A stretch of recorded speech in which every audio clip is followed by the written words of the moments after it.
The sounds of heavy machinery now fill this quiet piece of land located at the corner of Loop 288 and Dutchess Drive. It kind of hurt a little bit, you know? Shane Rout was one of the first people to set up camp here in Pebblebrook Park about 2 years ago.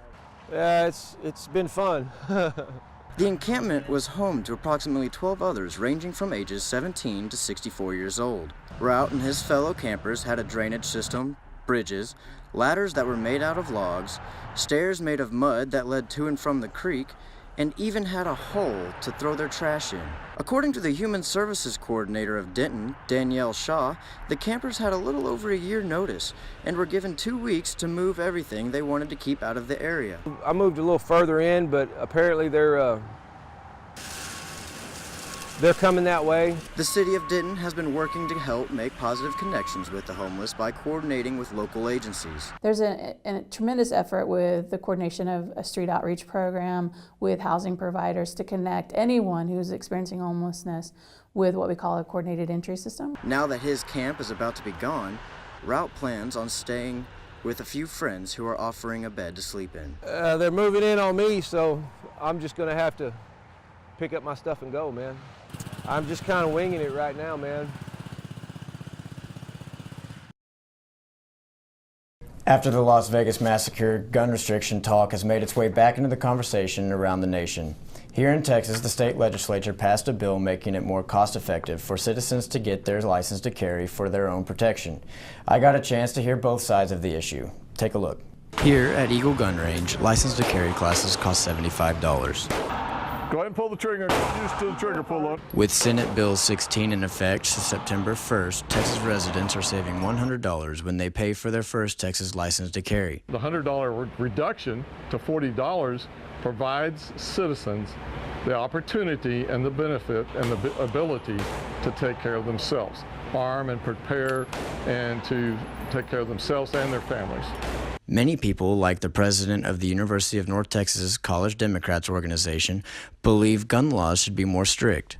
I do think there should be more common sense regulation. I believe gun shops should keep a record of the people, a serious record of the people they keep, that they sell weapons to, and yeah, federal background checks and state background checks should be instituted for purchases of weaponry. After the Orlando and San Bernardino tragedies, business rose for Prince and his gun range.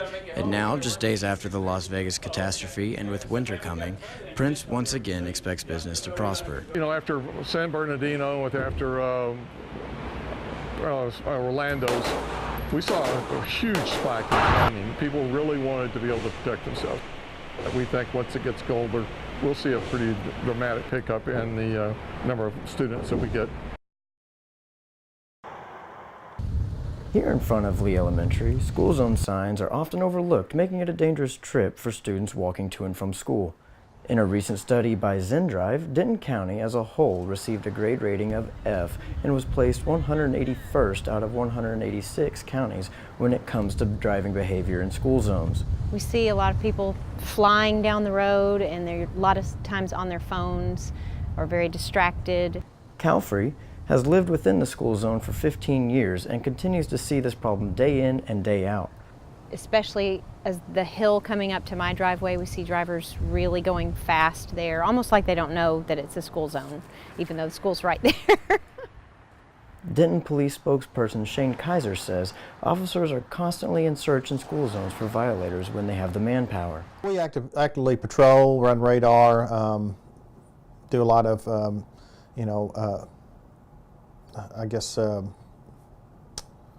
conspicuous patrol where people can see us, and hopefully just seeing us will help them slow down.